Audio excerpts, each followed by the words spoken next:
Hi everyone, welcome to the Skin Deep podcast by Everbella. This is your go-to source for everything skin health and self-care, especially when it comes to eczema, dermatitis, and other skin conditions. I'm your host, Makisha Banks. This week, I really wanted to focus on that proliferation stage that I was talking about in a few other previous episodes.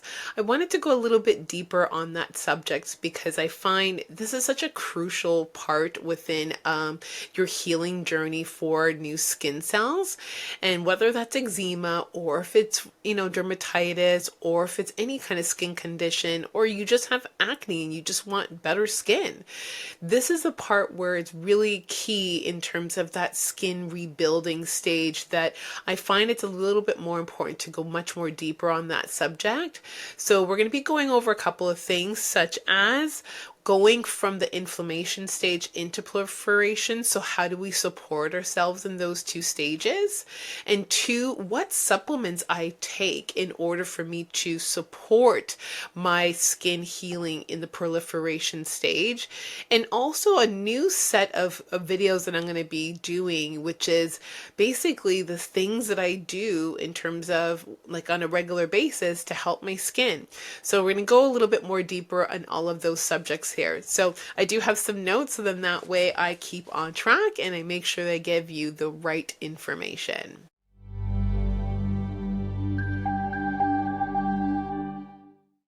So the first thing that we need to remember from the four stages of skin rebuilding, we have the first stage, which is the homeostasis stage, the second stage, which is the inflammation stage, the third stage, which is the proliferation stage, and the fourth stage, which is basically the maturation stage. So each stage really plays a really important part, and I go through them a little bit more in detail in previous episodes. But in terms of our homeostasis, this is when the body is releasing those white blood cells or platelets to clot any broken skin or to really start to bring in things that help to heal the skin and close if there's a broken area on the skin. Okay. The next stage is inflammation. So inflammation is where you're going to get a lot more influx of those white blood cells, but all of those other things that are helping to basically start cleaning the area of where that wound is. And again, like I said in previous times, is that the inflammation stage gets a very bad rep. We always want to say that inflammation sucks, I don't like it, I don't like it. But really, it's so crucial because especially if you do get a cut or open wound or sore, that inflammation is there to basically clean up the area to make sure that there's no infections. So in some ways, inflammation is really, really helpful, but where it becomes a hindrance is when you're consistently in the inflammation stage. And that's what we really want to make sure that we go from inflammation to the proliferation stage smoothly and not, I don't want to say as quickly as possible, but as efficiently as possible. Because if we go too quickly, again, you might go steps backwards, trying to go back into inflammation stage in order to re-clean up an area. If, for example, that skin portion still has some bacteria or some toxins or toxicity there present that is preventing you from healing properly. So you might find certain areas, they will be in the inflammation stage and some areas will be in the proliferation stage all at the same time, because some areas of the body may have had an invasion of bacteria. Some pathogens might have invaded in the skin, and because of that, the body recognizes it and has to go in inflammation to kind of get rid of that bacteria, toxins, or pathogens. So that's why it's really important that we really make sure that when we're in that inflammation stage, we really take care of the skin and the body. So then that way we can get rid of that toxicity so we can get into the proliferation stage. Okay. So, for example, when we're in the inflammation stage, there are a few supplements that I took in order to support the body in terms of releasing or calming down the release of histamine. So, I've talked about activated charcoal, where it is really a miraculous substance that we kind of overlook, and I think everyone should have it in their pantry as like an extra you know product, or ingredient that we may need in order to just kind of help our bodies. So, like, we have a pantry that has all these different pills in there, and, for cough and cold and so forth. But we don't necessarily have something like activated charcoal in there that would really help our body in terms of invasion of toxins or pathogens and really ridding the body of it. I've recently started using oil of oregano because I didn't realize how amazing it is for helping my throat calm down after I lost my voice, or helping me stop coughing. And I was taking oil of oregano, and it really helped really quickly calm down a lot of that, the phlegm that I was dealing with, and the sore throat and so forth. So I feel activated charcoal is something that's actually really helpful to have in your pantry of different products and tools that will help you in terms of healing your body and treating symptoms. So activated charcoal would be great at the inflammation stage to really help lower the histamine releasing that we get, especially in the middle of the night, which I talked about, or even throughout the day if you're feeling itchy or irritated, or you're really still dealing with the symptoms of, your flare-ups from eczema. So it's good to have the activated charcoal. Other supplements that you can actually use to support your body in calming down the inflammation is vitamin C. So vitamin C has, those specific minerals in there that are helping calming the inflammation and the irritation out of the skin. And again, the recommendation for just a daily dosage that they have given before is just 200 IUs of that, or milligrams. I actually would take double of that. I would take it in the morning, and I would also take it in midday. So then that way I just kind of, gave myself a little bit of a push of anti-inflammatory vitamins. Another thing that you could also use that was really helpful was zinc. The problem with zinc, though, is that, again, I even spoke with Jennifer Brand with this, is that you can't take zinc without taking copper, because they work together in conjunction. So if you're taking zinc just by itself, it's actually not okay, because you're going to offset your body, and then it will also be deficient in iron, because copper and zinc work together, and copper works with iron. So that's why it's really important that when you are taking supplements, that you're just making sure either you're speaking with a physician. I would definitely speak with a naturopath, of making sure that you're getting the right balance and harmony of all of these supplements. The good thing is, when I looked at it, I didn't really want to take 15 million different, supplements or pills. So I just took it in a trace mineral. A trace mineral is great because not only are you getting the copper and the zinc, but you're also getting other trace minerals, which are like micro minerals that your body also needs. And it's crazy because, I've spoken about this with other people, is that they don't necessarily tell you about trace minerals. They tell you about a multivitamin.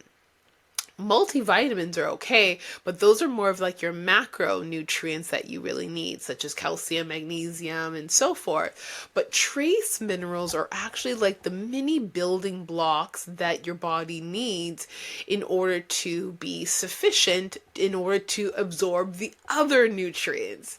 So instead of just taking zinc, which is going to throw off your copper balance, which will in turn throw off your iron, it's best that you take a trace mineral that has all of these other different minerals or micronutrients that you need as your building blocks for your body.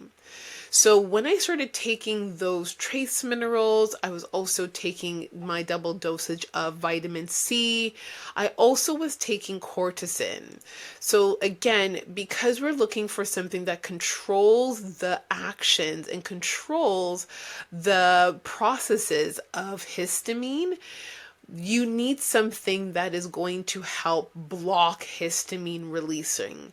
So that's where cortisone is what I was taking as my histamine regulator. That's the best way to call it. It's more of like a regulator. So that's what I was taking in order to help my body really transition from that inflammation into the proliferation. Now, this stage, like I said, you don't know how long you can really be in that stage, depending on how much toxicity or how much your body's releasing of histamine. So you really have to kind of keep a daily tracker of when you start using these supplements. How often are you drinking activated charcoal or antihistamines in order to calm the histamine and the inflammation in your body? So for me, I found I was in the inflammation stage ideally for about 1 to 2 months. It started picking up a little bit quicker when I was taking more histamines throughout the day, because when I'm eating certain foods, my body still would naturally release histamine just to break down foods and so forth. So when I started taking cortisone 3 times a day, vitamin C twice a day, and then I was having my trace minerals in the morning. I was also having activated charcoal. I even had a little bit of antihistamine medication, like over-the-counter medication. It's what helped me kind of speed track going from inflammation to the proliferation stage. But don't get me wrong, certain areas in my skin was still having a bit of inflammation posits here, but some areas were really in that proliferation stage. So it's really important that I like to say it's good to take daily pictures every day of how your skin is progressing. So then that way if everything is getting better. Because when I didn't have those images or those pictures to look back on, I naturally kept on thinking that my skin wasn't getting better. I was like, oh, it's not getting better. My skin is not doing anything. Oh my gosh, I'm such a failure. Everything's bad. And that's when it starts playing on your mental health, because you automatically keep thinking you're not getting any better. Things are not changing. You are, not doing a good enough job and so forth. So it starts playing on your mental health.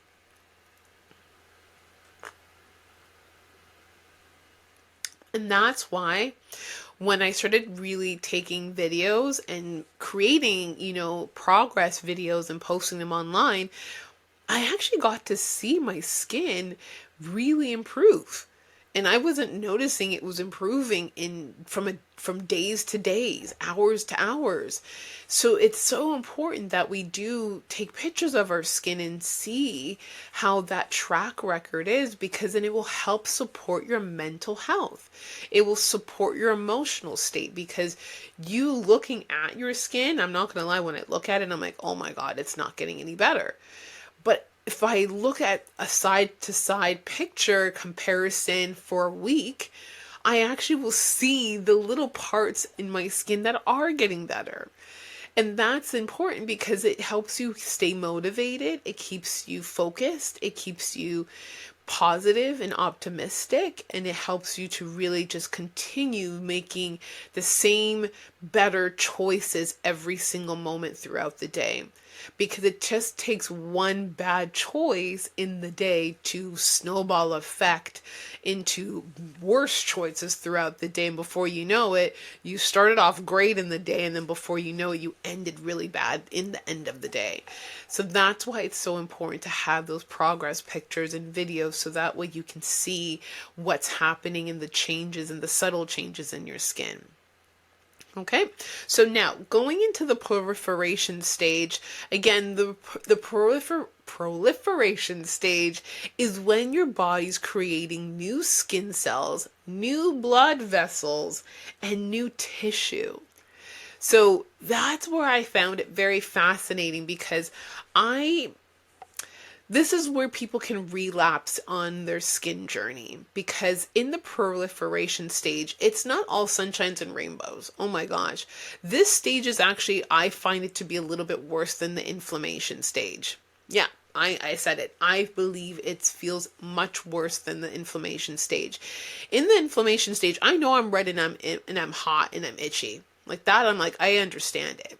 In the proliferation stage, the problem with it is the skin is healed. That's the worst part. The skin is healed. So it's not broken. It's actually a little bit darker in color.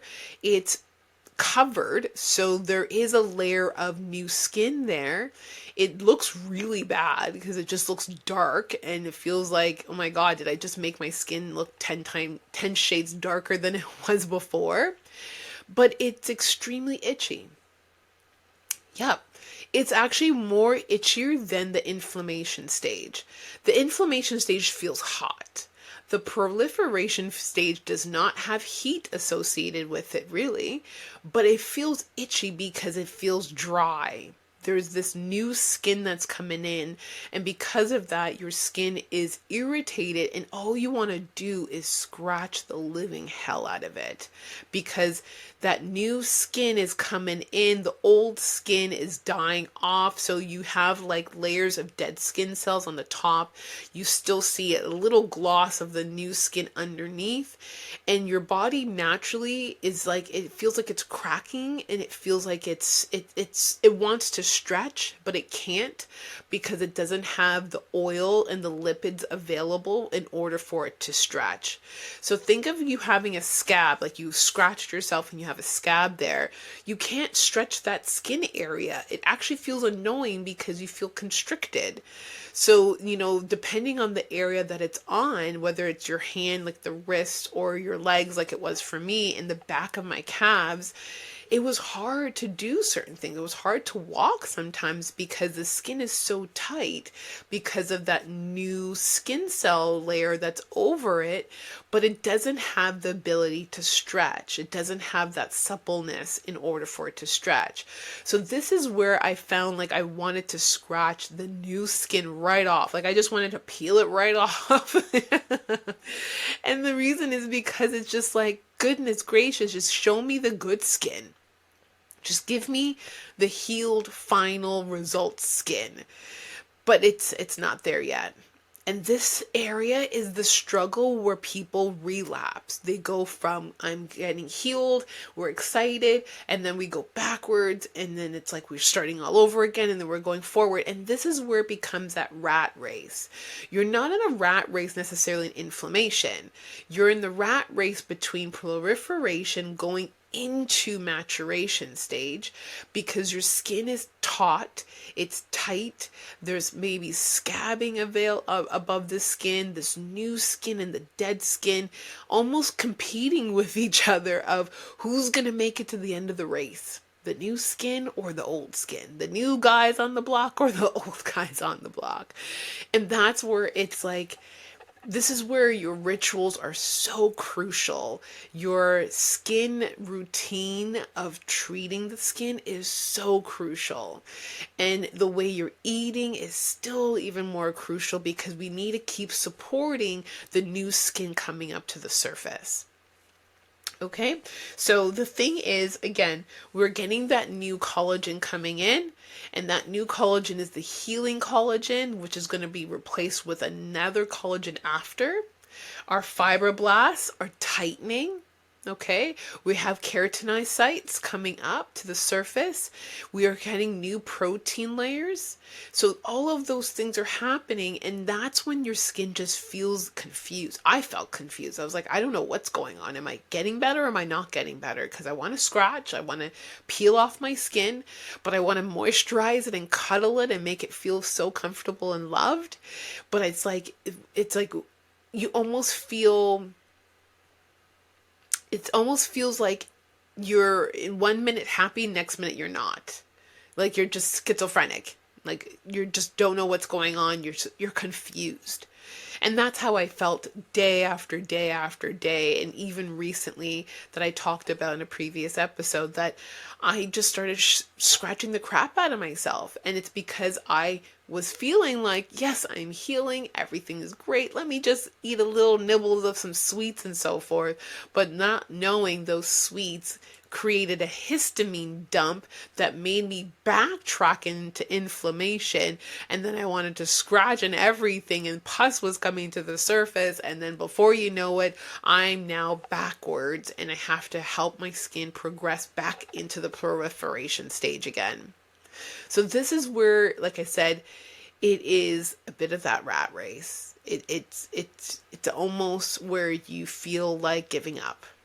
You feel like, what's the point? I'm not getting any progress. But you really are. And I have to tell myself that too, that I really am as well getting that progress. I just have to remember to support myself at this stage 125% more. You know, it's not like previously getting to this stage, I was like, yep, everything's great. It is easy. Just eat, do the right things and so forth. But it's like at this stage, it's like the last 10% of your progress or transformation. It literally feels like that. It's the last 10%. You have to push even harder to make yourself overcome the challenge. Okay, so the things that I had to implement into my supplements to support the body's point of where it's giving the new skin cells. So this is the point where you really need to add other supplements into your healing journey. Again, I don't want people to feel like all you're doing is consuming supplements. You can get a lot of this from your food, but if you have a nutrient deficiency, you have to help the body in order to bring that balance back up. So for example, I knew I was deficient in vitamin B12, B6, B3s, and I also was a little bit laxing in the omega-3, the omega-3 fats.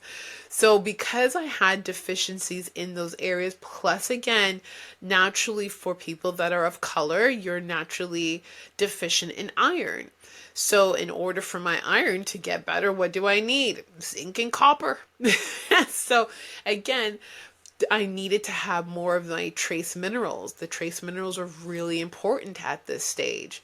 And also I was having, instead of omega-3 fats, I was having those cod liver oils.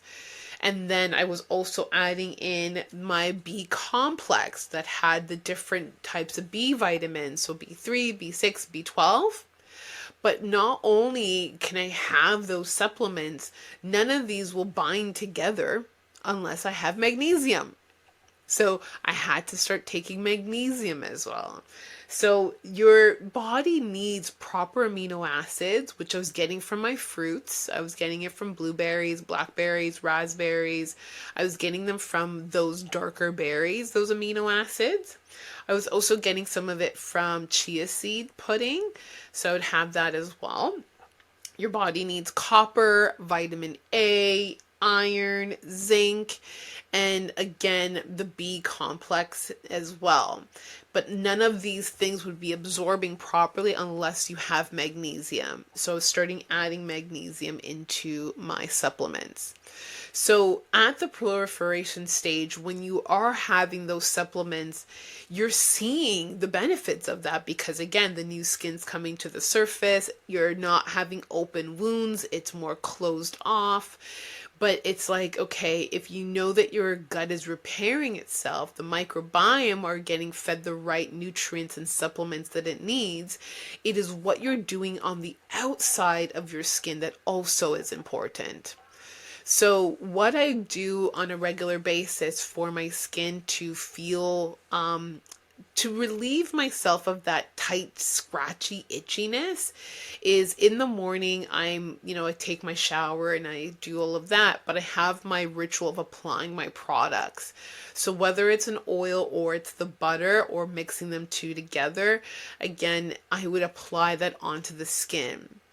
Because Everbella is not available to have, we don't have lotions available in Everbella as yet. I use a different brand of lotion.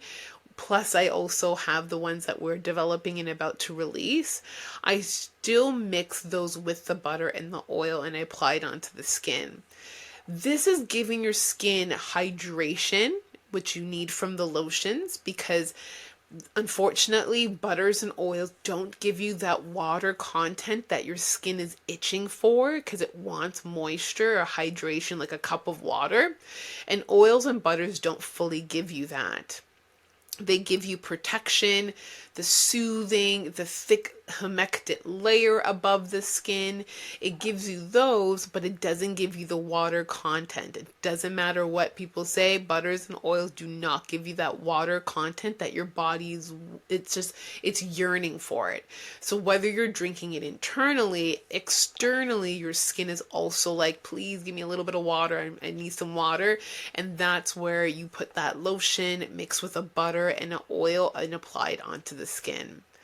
So I do that in the morning, and even after the application of it, I'll do it 2 times, because just doing it once, it's almost like your body just absorbed just enough. But then it's like, okay, I still need a little bit more. But the second application of it, I only put a little bit of lotion, but more butter and oil. Because now I'm trying to create like a skin barrier. I'm protecting my skin barrier. And that's why I put a little bit more of that lotion and that butter over top of the skin with less of the lotion. Now, throughout the day, what I find, again, depending on the area that you have the eczema, or you're going to find your skin is going to be like, I need some more. I need some more. You can drink as much water as you want, but the external part of your body is still in this, I need something to protect myself. I need a replenishment. So whether you have access to, a washroom facility where you can put a little bit of water on the area that has that irritation, or you get a spray. So a spray, which again, we are developing and having that release in Everbella, it is like you're having like a hyaluronic acid spray or just a mist, just so that your skin gets a refresh of water on the skin. It would be great that it has some cucumber, aloe, willowberg, something in there that's going to refresh the skin but calm the skin down.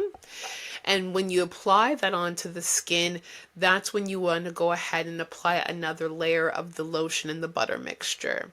So when you apply that onto the skin, it again creates that little bit of that barrier. You're getting that hydration and water deposit into the skin. And then that butter or that oil application will be that little barrier that doesn't allow any pathogens or bacteria to invade into the skin. So that's what I would do onto the skin in the midday. So again, depending if I'm working at the clinic or if I'm working at Everbella, that's what I would do ideally around the midday mark, and even again mid afternoon. So I do it about 2 times throughout the day while I'm working. When I get home now at night, or at night before I go to sleep, either I'm taking another shower. I try not to take too many showers throughout the day because I don't want to dehydrate my skin, but I do want to refresh my skin. So the same idea again, I would take a washcloth and I would just, cool off my skin with cold water and apply that all over the areas that I have the eczema. And then I would do the same application of the oil and the lotion combination. So when I put that over the skin feels, again, it's getting that hydration boost and it's getting that refreshment. So it's like when you do that to the skin just feels relaxed and it feels soothed. So that's why you want to do that again right before you go to sleep. What is a really good thing before you go to sleep as well is to drink a cup of that activated charcoal or take another antihistamine supplement, which is the cortisone. Or if you really need to flush out the body, then that's when you want to go ahead and do the activated charcoal cup of water. So that's ideally what you're doing in terms of supporting the skin on the outside. Because yes, we're doing all this work on the inside of the skin, but we need to make sure that we're supporting the skin on the outside. So that's what I would do to really just kind of keep my skin in the proliferation stage and support my skin in the proliferation stage. Because otherwise, if you're not supporting the skin on the outside, it tends to feel very dry, it's cracked, it's irritated, and all you want to do is rip your skin off. You don't nothing feels good. It feels irritated beyond control, especially if you're getting that histamine dump at nighttime. You're going to wake up in the middle of the night with these itches and scratches and then wonder why you're not making progress. So again, that's what I would do, from really focusing on moving through that inflammation stage to the proliferation stage, which is ideally where we're trying to go to in order for us to get to that final stage of maturation. And the maturation stage is really not a difficult stage, because this is where it's just that the proliferation stage skin, so meaning your collagen type 3 that's at that stage, is being replaced with collagen type 2. So you're really just transitioning into thicker, supple, fortified skin in the maturation stage, also known the remodeling stage. And it's just really your oil glands, your sweat glands are replaced, but they're now balanced. There's a harmony. Your acid mantle is nice and healthy. You're not getting any invasion into the skin and filigree starts getting all haywire. Your body is now in a really good stage where you shouldn't have histamine issues. You should actually have a healthier diet now, or a more balanced diet. So maturation stage, we're going to go through that on another episode, but this one is really focusing on those two stages, because I find this is where people get into that cycle, that repetitive cycle, and that consistent back and forth, and they're not seeing that progress.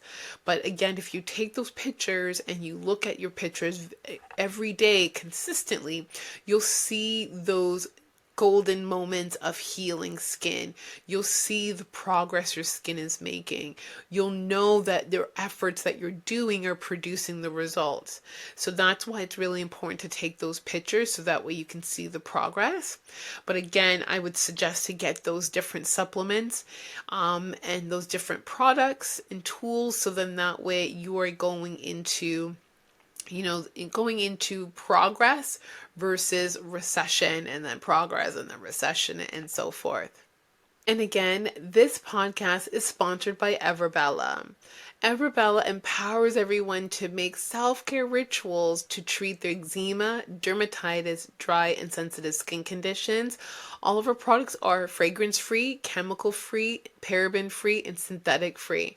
Everything is natural and organic in order to help support people that have sensitivities to scent, to smell. They may have inflammation due to muscle soreness, and of course, eczema symptoms and sensitivities, or even dry skin. So definitely check out our website, look into the show notes below so that you can see how you can get your hands onto, one, our 10 facts of how to help your skin, and 2, a 30-day trial set that allows you to try the products before investing in a larger size.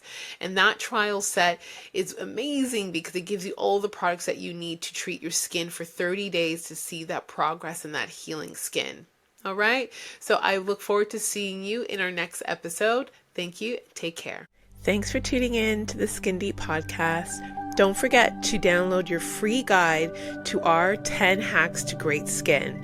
Just check the link in our bio. I look forward to seeing you in our next episode. Have an amazing day, everyone, and enjoy your self-care Sunday.